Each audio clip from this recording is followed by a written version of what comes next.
যথাযথ মর্যাদায় ২৬শে মার্চ ২০২৫ পালিত। বিশেষ প্রতিনিধি মেহেদুল ইসলামের পাঠানো তথ্যচিত্রে বিস্তারিত।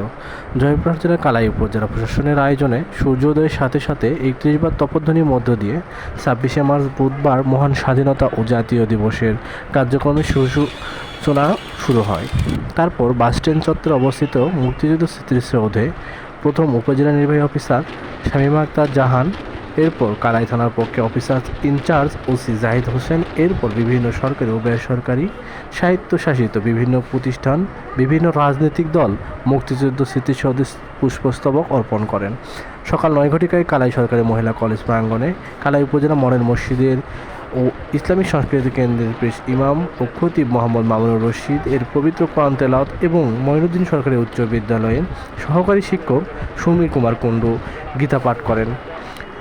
এরপরে উপজেলা নির্বাহী অফিসার ও কালাই থানা অফিসার ইনচার্জ বীর মুক্তিযোদ্ধা আব্দুল মতিন সরকার এবং মন্টুচন্দ্র মহন্ত পতাকা উত্তোলন এবং পায়রা উড়িয়ে দেন।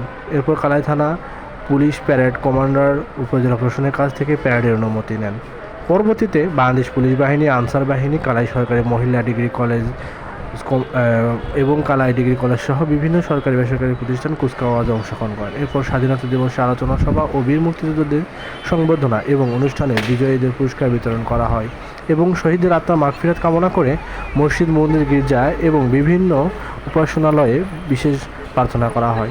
স্বাধীনতা দিবস উপলক্ষে কালাই উপজেলা স্বাস্থ্য কমপ্লেক্স ও এতিমখানায় ভালো খাবার বিতরণ করা হয়।